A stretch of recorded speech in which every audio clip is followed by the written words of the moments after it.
Hello guys, welcome in our channel study infinite. तो जैसा कि आप सभी को पता है, हम तैयारी कर रहे हैं पीएमएसएसबी स्कॉलरशिप 2023 की। और मैं क्लास 11th के पीएमएसएसबी एस्पिरेंट है, उन्हीं के लिए क्लास चला रहा हूं। तो आज की इस क्लास में हम पूरे के पूरे हिस्ट्री को कवर करेंगे। सिर्फ एक क्लास में हम हिस्ट्री को पूरे कवर कर लेंगे। तो चलिए अपने क्वेश्चन की तरफ चलते हैं। हमारा फर्स्ट क्वेश्चन क्या है, देखिएगा। बिस्मार्क ने किस नीति द्वारा जर्मनी के एकीकरण में सफलता पाई? किस नीति में? तो ऑप्शन क्या क्या है? उदारवादी नीति, लोकतांत्रिक नीति, पृथक्करण नीति और या फिर लौह एवं रक्त की नीति। तो राइट आंसर आप सभी को बताना है। तो राइट आंसर सब क्या होगा?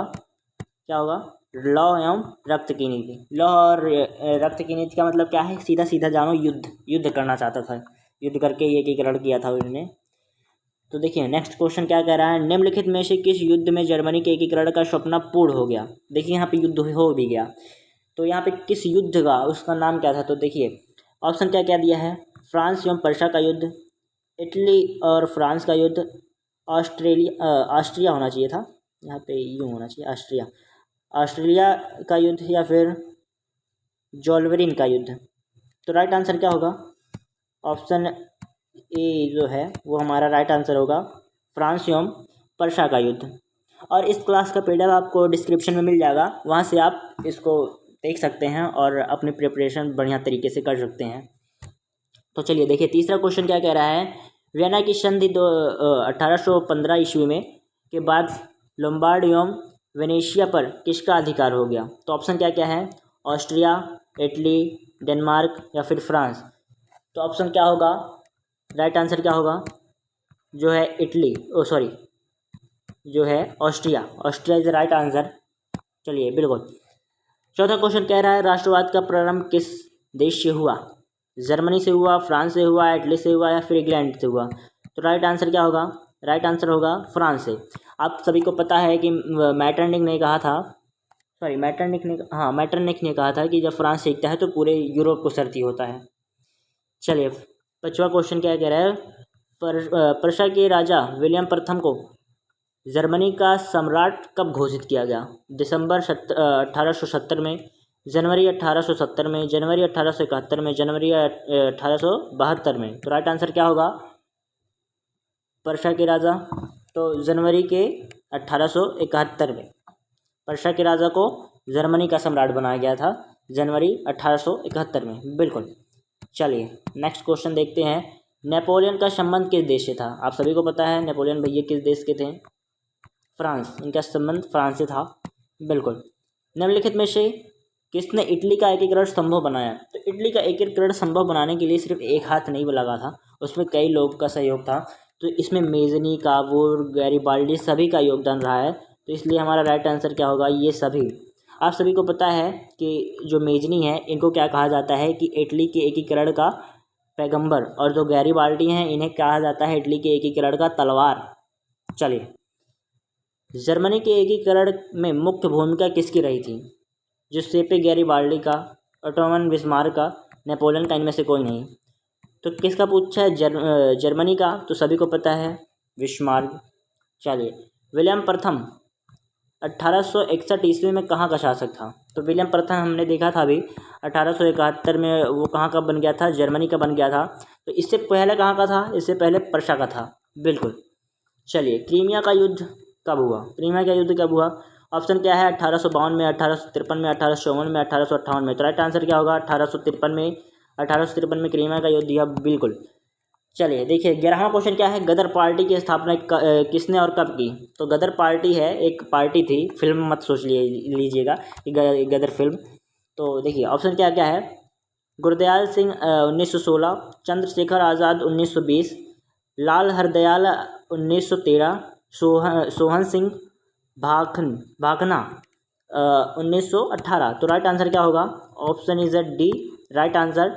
सोहन सिंह भाखना 1918 में गदर पार्टी की स्थापना की। और गदर पार्टी था कि ये ब्रिटिश की भगाने वाली पार्टी थी, ये ऐसा समझ लीजिए, बस इससे ज़्यादा कुछ नहीं। वल्लभ भाई पटेल को सरदार की उपाधि किस किसान आंदोलन के दौरान दी गई? तो किस किसान आंदोलन के दौरान वल्लभ भाई पटेल को सरदार की उपाधि दी गई थी? तो देखिए ऑप्शन क्या है, बारदौली, खेड़ा, अहमदाबाद, चंपारण। तो राइट आंसर क्या होगा? बारदौली किसान आंदोलन में इन्हें सरदार की उपाधि दी गई थी। चलिए देखिए, लखनऊ समझौता किस वर्ष हुआ? लखनऊ समझौता किस वर्ष हुआ? ऑप्शन क्या क्या है? 1916 में, 1920 में, 1918 में, 1922 में। तो राइट आंसर क्या होगा? 1916 में। 1916 में लखनऊ समझौता हुआ था। देखिए 14वां क्वेश्चन क्या कह रहा है?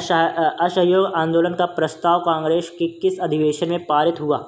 अधिवेशन पूछा गया है, ना कि पूछा गया है कि कब चलाया गया। तो कब पारित हुआ था? देखिए ऑप्शन क्या क्या है? सितंबर 1920 कलकत्ता में जो अधिवेशन हुआ था उसके दौरान, या फिर अक्टूबर 1920 अहमदाबाद, या फिर नवंबर 1920 फैजपुर, दिसंबर 1920 नागपुर। तो राइट आंसर क्या है? राइट आंसर है सितंबर 1920 कलकत्ता के अधिवेशन में असहयोग आंदोलन का प्रस्ताव पारित हुआ था। बिल्कुल। 15वां क्वेश्चन क्या कह रहा है? भारत में खिलाफत आंदोलन कब और किस देश के शासक के समर्थन में शुरू हुआ? तो राइट आंसर क्या होगा? देखिए पहले ऑप्शन देख लेते हैं। तुर्की में 1920 में जो हुआ था, और 1920 फ्रांस, 1920 अरब, 1920 जर्मनी। तो राइट आंसर क्या होगा? 1920 तुर्की। सभी को पता है ना, खिलाफत आंदोलन किस देश के शासक ने समर्थन किया था? तुर्की ने किया था। सबने अवज्ञा आंदोलन कब और किस यात्रा से शुरू हुआ? देखिए ऑप्शन क्या क्या है? ऑप्शन क्या है? 1920 भुज, 1930 अहमदाबाद, 1930 दांडी, 1930 एल्बा। तो राइट आंसर क्या होगा? 1930 दांडी। सभी को पता है ना, महात्मा गांधी ने दांडी यात्रा निकाली थी और कानून का वो नमक का कानून तोड़ा था इन्होंने। तो वही है, सबने अवज्ञा आंदोलन का शुरुआत हुआ था। चलिए, पूर्ण स्वराज की मांग का प्रस्ताव कांग्रेस के किस वार्षिक अधिवेशन में पारित हुआ? तो ऑप्शन क्या है? 1929 लाहौर में, 1931 कराची में, 1933 में कलकत्ता, या फिर 1937 में बेलगांव में। तो राइट आंसर क्या होगा? पूर्ण स्वराज की मांग 31 दिसंबर 1929 लाहौर अधिवेशन में पूर्ण स्वराज की मांग की गई थी, और यह मान लिया गया था कि 26 जनवरी को हम खुद को पूर्ण स्वराज मान लेंगे, चाहे आप दो या ना दो, हम खुद का खुद मान लेंगे। चलिए 18वां क्वेश्चन क्या कह रहा है? जलियांवाला बाग हत्याकांड किस तिथि को हुआ? बहुत ही फेमस है, सभी को पता होगा। 13 अप्रैल 1919 को जलियांवाला बाग हत्याकांड हुआ था। जनरल डायर ने गोली चलाने का आदेश दिया था, बहुत भाई मारे गए थे हमारे। देखिए 19वां क्वेश्चन क्या कह रहा है? अपनी किस प्रसिद्ध पुस्तक में महात्मा गांधी ने कहा था कि भारत में ब्रिटिश शासन भारतीयों के सहयोग से स्थापित हुआ था, और यह शासन इसी सहयोग के कारण चल पा रहा है? तो कौन से पुस्तक में कहा था? डिस्कवरी ऑफ इंडिया, या फिर एक्सपेरिमेंट विथ ट्रूथ, या फिर हिंद स्वराज, या फिर सत्य और अहिंसा। तो राइट आंसर क्या होगा? हिंद स्वराज। हिंद स्वराज इनकी बुक बहुत ही फेमस है।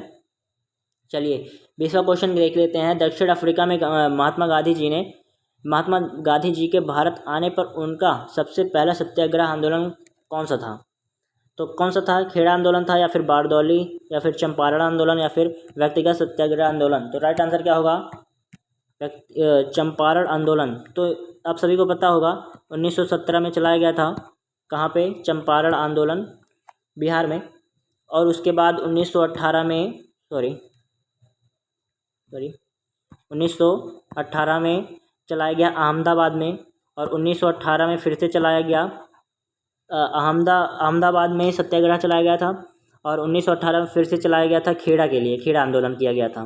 चलिए बिल्कुल, महात्मा गांधी जी ने 3 सत्याग्रह आंदोलन किया था। तो 21वां क्वेश्चन क्या कह रहा है? वैश्विक दुनिया के निर्माता का क्या अर्थ है? विभिन्न देश के लोग एक दूसरे के साथ बातचीत करते हैं, या फिर व्यापार, प्रवासन, काम की तलाश में लोगों की भागीदारी, विभिन्न देशों के बीच पूंजी की आवाजाही, और राजनीतिक और सामाजिक भागीदारी, या फिर विभिन्न राष्ट्रों की राजनीतिक भागीदारी, या फिर देश के बीच प्रवास और व्यापार।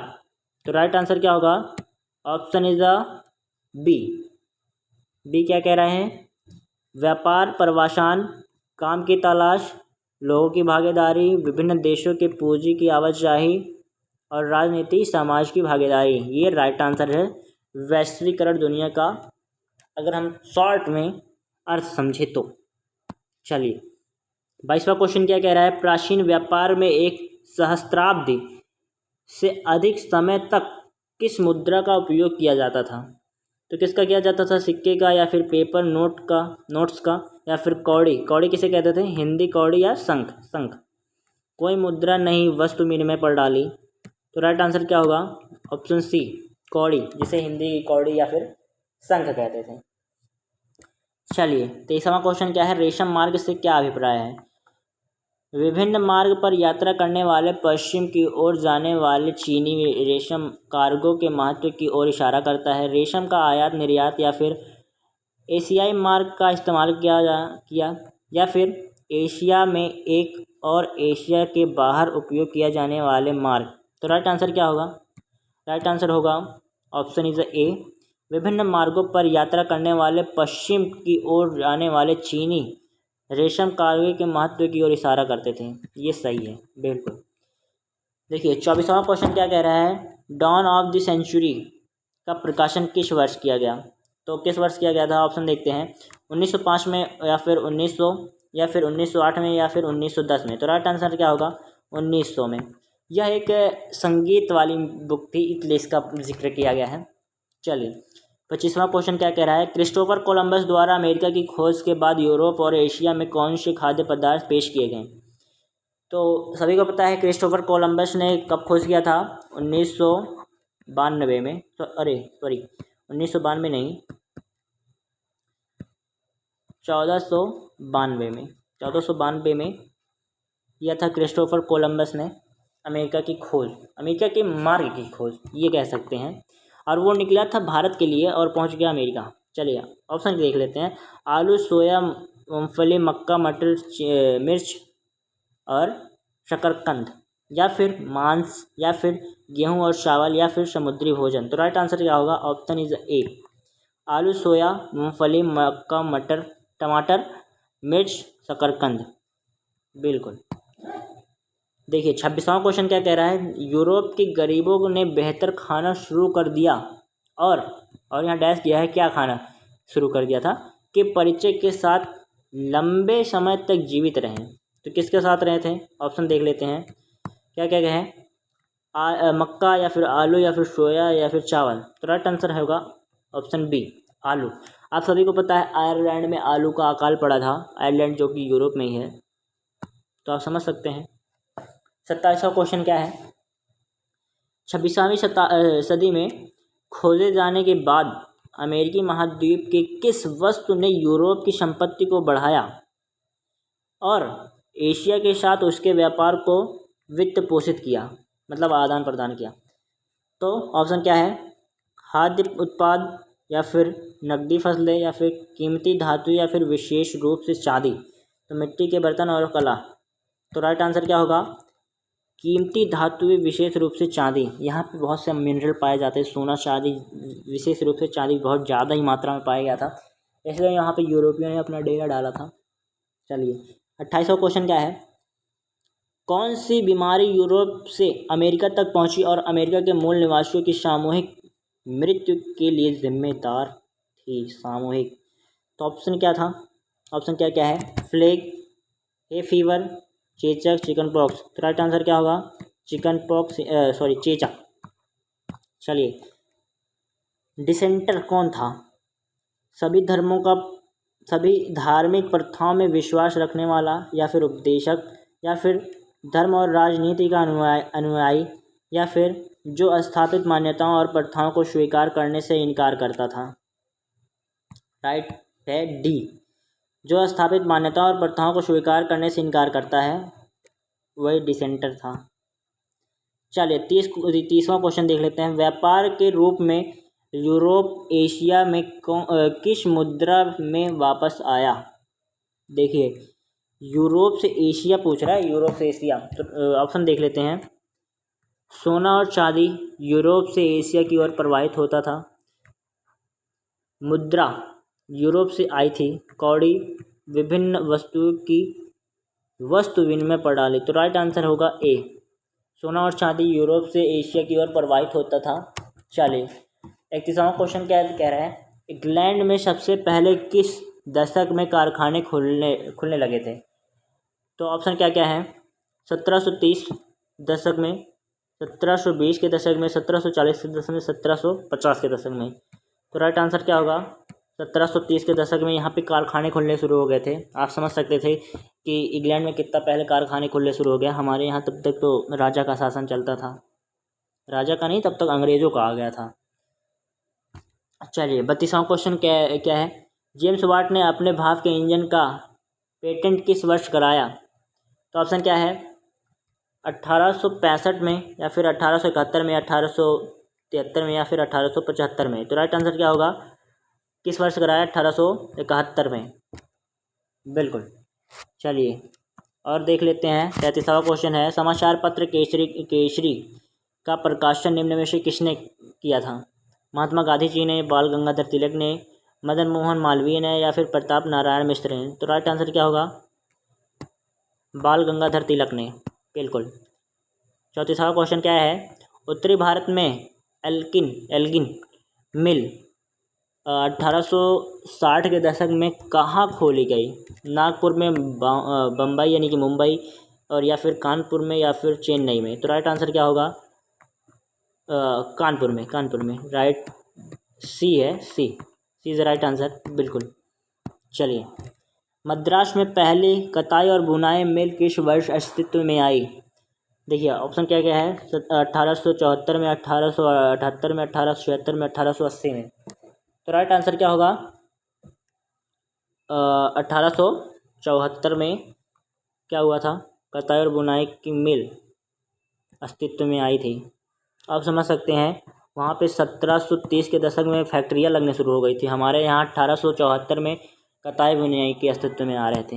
इतना था पीछे हो गया था भारत। चलिए 36वां क्वेश्चन देख लेते हैं।